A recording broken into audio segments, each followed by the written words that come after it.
Cable network का special offer. अब पाए BTV का सेट टॉप बॉक्स और वो भी बिल्कुल फ्री। किसी भी प्रकार का कोई कनेक्शन चार्ज भी नहीं, तो आज ही लगवाए BTV केबल नेटवर्क का सेट टॉप बॉक्स। हमारा पता BTV cable network, Asia plaza complex, Hanuman Chowk, Balaghat. अपना नाम, पता एवं मोबाइल नंबर इन नंबर पर व्हाट्सएप करें 9300660099 या 8906395555 इस नंबर पर। ये ऑफर सिर्फ 6 महीने का स्मार्ट पैकेज लेने पर लागू है।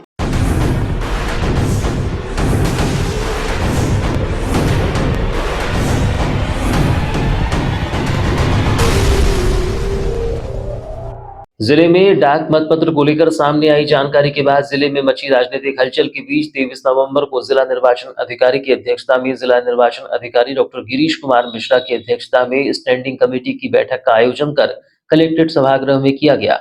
जिला स्तरीय इस बैठक में जिला निर्वाचन अधिकारी ने आयोग के निर्देशानुसार मतगणना का पूरा प्लान प्रस्तुत किया। इस दौरान उन्होंने मतगणना स्थल पर प्रवेश के लिए नियुक्त किए जाने वाले अभिकर्ताओं के संबंध में आयोग के निर्देशों से अवगत कराया।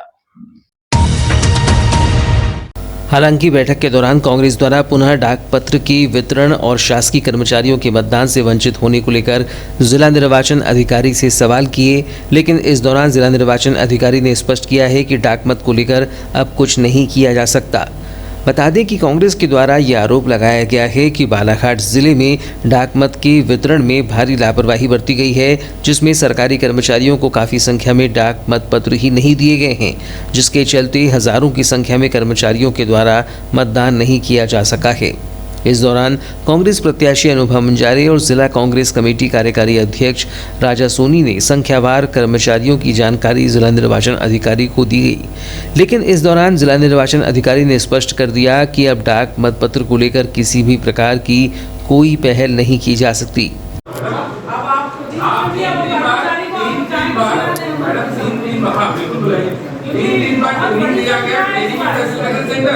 वो सेंटर 4 दिन चल रहा है, आप वो डालने जा रहे हैं नहीं डालने जा रहे हैं, ये कैसे डिसाइड कर सकते हैं? कहीं ना कहीं इसमें जानकारी का अभाव है या हम लोग 60 दिन से नहीं मिल पाए ऐसा भी नहीं, हम लोग लगातार प्रयास किए मैडम। अब कर्मचारी अगर नहीं दे रहा है उसकी लापरवाही है। सर एक मिनट में बोलना चाहूँगा सर, वो हमने एक आवेदन दिया था इस संबंध में आपके नाम से, उसमें आपने क्लियर किया, आपने 150 लोगों का क्लियर किया उसमें, लेकिन मेरा सर कह रहे हैं कि उसके बाद 170 लोग जो है उनका जो डेटा बचा अचानक नहीं, वो नहीं कर सकते। अपनी पोस्टल बैलेट का उनका कोई स्कोप नहीं। जिला निर्वाचन अधिकारी डाक मतपत्र को लेकर कोई संतोषजनक जवाब नहीं दे पाए हैं। उन्होंने कहा कि जिस मतदान के लिए हम महीनों से जागरूकता अभियान चला रहे थे, लेकिन वही कर्मचारी मतदान से वंचित रह गए। कर्मचारी इस मामले को लेकर आहत महसूस कर रहे हैं। इस मामले के निराकरण को लेकर कोई प्रयास नहीं किए जा रहे हैं। डाक मतपत्र और उनमें उसको डालने में जो हमारे बहुत बड़ी संख्या में जो सरकारी कर्मचारी वंचित रह गए हैं और वो कहीं ना कहीं अपने आप को बहुत ही पीड़ित महसूस कर रहे हैं, आहत महसूस कर रहे हैं। उन्हें लग रहा है कि जिस मतदान के लिए हम महीनों से मेहनत कर रहे थे, जन जागृति अभियान चला रहे थे, शासन प्रशासन और निर्वाचन आयोग के निर्देशों का पालन कर रहे थे, आज हमें ही मतदान से वंचित होना पड़ गया। ये तकलीफ तो है, लेकिन मुझे ऐसा लग रहा है कि इसका निराकरण करने का भी प्रयास नहीं किया जा रहा। जैसे कि आज ही मैं जब सुबह मीटिंग में आ रही थी तो एक प्रधान पाठक हैं हमारे कोसमी के रहने वाले परसवाड़ा विधानसभा क्षेत्र के, उनकी ड्यूटी पीठासीन अधिकारी के रूप में ड्यूटी लगी थी बालाघाट विधानसभा क्षेत्र के ग्राम में। तो वहाँ पे उन्होंने मतदान कराया खुद और उसके बाद वो मतदान से खुद वंचित रहे। तो उन्होंने मुझे बताया कि मैं बहुत परेशान हूँ, मैं 2 बार प्रयास कर चुका भाभी जी, लेकिन वहाँ कोई सुनवाई नहीं होती, किसी तरह की कोई सुनवाई नहीं हो रही, इसलिए मैं आपके पास शिकायत लेके आ रहा हूँ।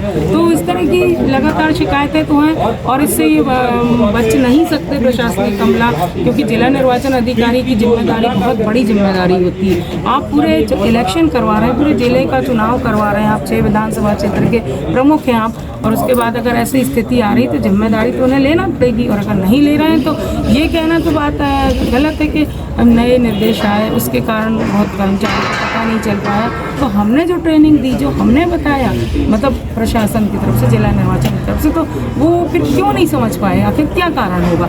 और इतनी बड़ी संख्या में कर्मचारी कहीं गलत तो नहीं हो सकते, ये किसी को भी समझ नहीं आया। एक सरकारी कर्मचारी जो नौकरी कर रहा है, नौकरी में बहुत आता है, वो इतने चुनाव करवाता है और आज उसको मतदान से वंचित रखा जा रहा है और वो अपनी शिकायतें अगर दर्ज करा रहा है, उसकी सुनवाई नहीं हो रही है।